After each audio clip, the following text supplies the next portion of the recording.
Coucou toi! J'ai lu un livre, ça s'appelle Les chevaux ne mentent jamais, et je me suis dit que j'allais un petit peu t'en parler.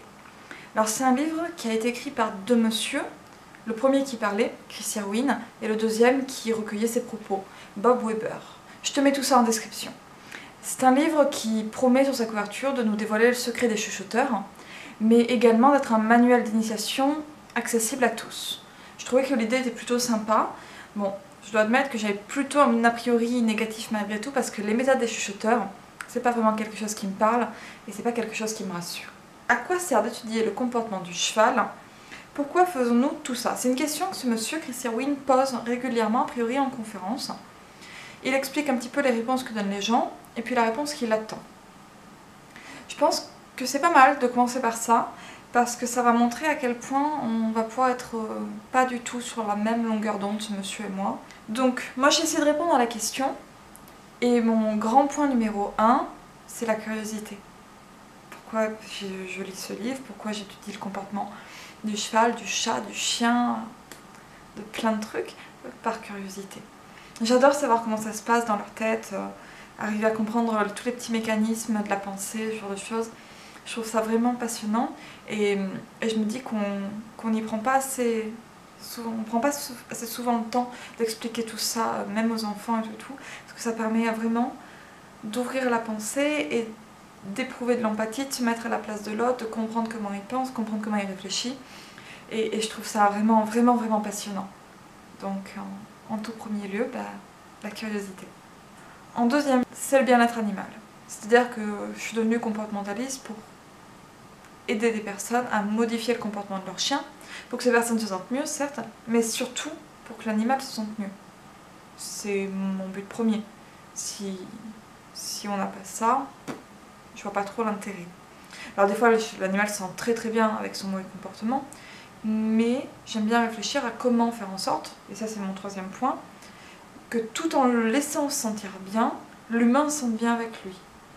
Trouver des exutoires différents, trouver des solutions qui correspondent aux deux. Ça c'est les 3 points qui pour moi me poussent à étudier le comportement. Donc ça c'est ma réponse. Je suis allée voir sur Facebook un petit peu et j'ai posé des questions à mes amis. Quelques personnes que c'est vraiment la curiosité qui prime, d'autres que c'est vraiment le bien-être qui prime. Mais c'est pas la réponse de Chris Irwin. Donc Chris Irwin explique dans son livre que quand il pose la question, tout le monde se trompe. Ben, peut-être que je me suis trompée, peut-être que tout le monde s'est trompé. Je vous propose sa réponse. Sa réponse, c'est qu'on fait tout ça pour avoir le contrôle. Le contrôle. Ah, alors quand j'ai lu sa réponse, je me suis dit, mais moi c'est d'abord la curiosité. Est-ce que je suis curieuse uniquement d'animaux que je peux contrôler? Et en fait, je me suis rendu compte que j'avais essayé de faire des premières vidéos, et que dans ces premières vidéos, je disais à quel point j'avais envie de partir à la découverte du comportement du ver de terre. Parce que je trouve que ça a un côté affreusement fun. J'ai l'impression que je connais rien du tout, que tout est bizarre, des paysans étrangers. Et en fait, j'étudierais même bien, si je pouvais, le comportement du tyrannosaure ou n'importe quelle espèce auquel j'aurais jamais accès. Je suis désolée, mais pour moi, c'est quand même la curiosité en premier. Parce que le contrôle... Le pire, c'est qu'au quotidien, j'aime même pas l'avoir, ce contrôle sur mes animaux. J'aime beaucoup les laisser faire, les laisser vivre et puis voir ce qu'il en sort. Je trouve que c'est vivifiant, que c'est intéressant, que c'est beau, que c'est poétique parfois, que... Le contrôle. Quand j'ai lu ce passage, j'ai été un peu choquée à vrai dire, parce que je trouvais que c'était très malsain, très manipulateur comme façon de voir. Comme si on ne pouvait qu'étudier par désir de posséder, de prendre le contrôle, de manipuler, d'imposer sa volonté. Et je trouvais ça vraiment, déjà vraiment dommage, parce que du coup on ne permet pas à l'individu d'être un individu à part entière, avec ses propres réactions, ses propres envies, Non, on le contrôle sur nos désirs. Berk. Bref, je trouvais ça un peu caca, mais en fait je pense que ça exprime bien toute la différence qu'il y a entre ce qui est dégagé de ce livre et ce que j'en attendais. Alors moi, j'en attendais un livre assez technique. J'avais espoir vraiment d'une analyse des techniques des chuchoteurs, de reprendre peut-être des extraits vidéo, d'étudier ces extraits vidéo, d'avoir vraiment un manuel par où commencer, comment on peut voir les choses, comment on peut séquencer un apprentissage, enfin plein de petits trucs comme ça. Bon, bah faut pas lire ce livre pour ça. Clairement pas, parce qu'en fait le livre raconte la vie de Chris Irwin, donc je pourrais vous raconter qu'il a été palefrenier, qu'il a petit à petit gravé les échelons, qu'il est devenu dresseur, qu'il s'est marié, qu'il a eu des enfants, que pendant un moment il avait un ranch où il élevait des chevaux, il faisait de la revente de poulains, que plein de trucs, mais en fait que je ne connaissais pas Chris Irwin. Et je dois avouer que sa vie m'a pas parlé plus que ça. Il y avait quand même quelques questions, voilà, comme à quoi sert d'étudier le comportement, qui m'ont parlé, qui m'ont fait réfléchir et qui m'ont quand même apporté un petit peu ce que je voulais. Il y a tout un passage où il explique en fait que la base pour être chuchoteur, c'est d'apprendre à dominer l'animal. Et que quand on le domine, l'animal est en confiance et donc il acceptera à peu près tout de son dominant. C'est même à peu près la conclusion qu'on peut faire en termes de manuel d'initiation. Personnellement, ce que j'en ai compris, c'est que demain, si je me retrouve face à un cheval sauvage, il faut que je le mette dans un rond de longe, que je le fasse courir, que je recule jamais, que je me tienne un petit peu à l'arrière de son corps, de façon à le pousser vers l'avant, le faire avancer, avancer, avancer, ne jamais reculer. Jusqu'à ce qu'il baisse la tête, puis la relève, ce qui serait donc un signe de révérence. Et à ce moment-là, je pourrais m'arrêter et le cheval devrait me suivre. Et à ce moment-là, donc je pourrais monter dessus et il m'obéira. Fin. Alors, en soi, je trouve ça un peu dangereux, en fait. Parce que je me dis, bah, si je suis ses conseils, ça veut dire que 1, 2, 3, pouf, je me retrouve à la bagarre avec un cheval. Ça me paraît un peu dingue, en fait. Voilà. Donc, cette dominance entraîne la confiance du cheval. Et il y avait quelque chose de très très paradoxal dans son discours, qui étaient les mots employés. Les mots employés pour arriver à avoir la confiance du cheval par la dominance. Combat, pression, agressif, se montrer dur, résiste, vaincu, démonstration de force. Et ça, c'est donc tout le champ lexical de la domination qui permet la confiance.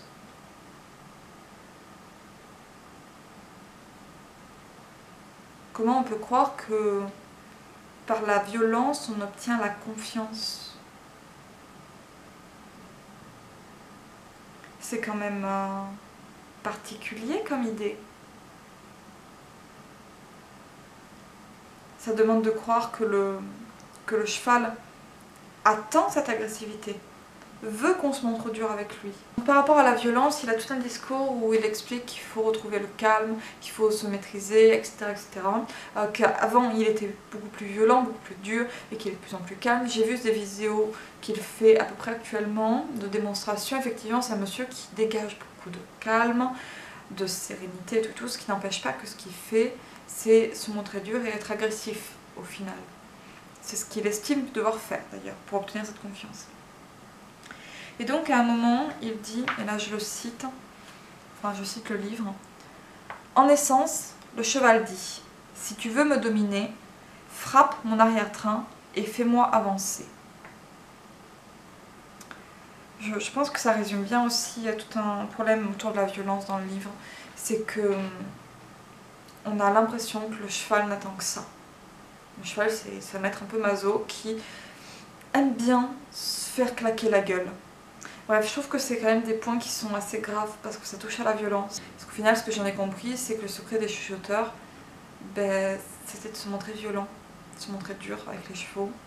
Et c'était à peu près mon a priori de départ. Alors malheureusement, il ne s'est pas du tout fait démonter. J'avais plusieurs soucis. Mon premier souci, c'est que le livre n'apportait pas du tout ce que je voulais, mais bon, ça, à la limite, on s'en fout. Mon deuxième souci, c'est ce rapport à la dominance, à la violence, à la dureté, avec derrière un joli discours de bisounours expliquant que tout ça, ça n'allait qu'apporter la joie, l'amour, la confiance. Faut pas non plus nous prendre pour des billes, quoi.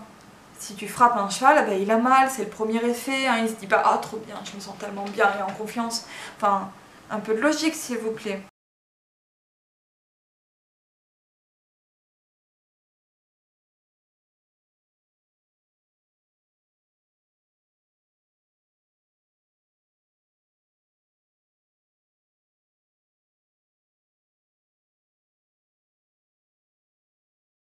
Moi, donc, dans ce livre, j'ai juste été assez dégoûtée. Et j'ai vraiment pas aimé du tout cette approche et je n'avais qu'une envie, c'était de le finir en fait. Parce que je voulais vraiment te faire cette vidéo, mais le bouquin était chiant. Pas drôle, pénible, dur à supporter. Bref, je vais quand même finir par un bon point, parce que je pense que c'est bien de finir par un bon point. Ce livre aurait pas du tout dû s'appeler Les chevaux ne mentent jamais. Il n'aurait pas du tout dû sous-titrer Le secret des chuchoteurs, c'était vraiment une connerie. Il n'aurait pas dû annoncer que c'était un manuel d'initiation pour tous, parce que c'est totalement faux. Je pense qu'il aurait dû s'appeler Démarche vers la zoothérapie. Ça aurait été beaucoup plus intéressant et ça aurait beaucoup plus collé au bouquin. Donc c'est un monsieur qui a commencé par être palefrenier, qui est devenu dresseur, qui a fait de la revente et tout, qui n'a pas l'air d'avoir un lien très particulier envers les chevaux en tant qu'individu. Par contre, c'est quelqu'un qui s'intéresse vraiment au bien-être du cavalier, qui s'intéresse vraiment à qu'est-ce qu'un cheval peut apporter dans la vie de quelqu'un, qu'est-ce qu'un cheval va développer comme sensation, comme sentiment, comment permettre aux gens de se mettre en confiance, de se sentir mieux dans leur vie grâce au cheval. C'est quelqu'un qui petit à petit va s'intéresser à la thérapie assistée par cheval. Alors certes, il fait du dressage, mais au final, c'est qu'un tout petit bout de sa démarche, même si ça doit occuper la majeure partie de son temps, et il ne s'intéresse pas du tout à d'autres notions que le contrôle du cheval. Le contrôle servant les buts humains qui permettent, eux, d'obtenir le bien-être du cavalier. Il explique qu'il va commencer par parler du bien-être du cavalier, et en fait, c'est ça le thème. Le seul et unique thème. Les chevaux, on va pas en parler. Pourquoi les chevaux réagissent comme ceci ou comme cela, on s'en fout. Tout ce qui nous intéresse, c'est le contrôle qui va permettre le bien-être de l'humain. Et au final, toute cette approche du bien-être, j'ai trouvé ça intéressant. Il y a aussi tout un passage où il explique comment un cavalier est censé se calmer, comment aborder le cheval avec du calme, de l'assurance, etc., etc. Toutes les émotions qu'on est censé avoir pendant qu'on dresse. Qui a un très joli passage où il explique aussi la valeur de l'empathie. Donc il y a des très très jolis passages sur l'humain. Il faut simplement pas s'intéresser à ce que vit le cheval en fait. Et à partir de là, c'est un bouquin sympa. Donc si vous vous intéressez vraiment à la zoothérapie et à toutes les démarches qu'il peut y avoir autour, pourquoi pas. Si vous vous intéressez au comportement du cheval, oubliez-le.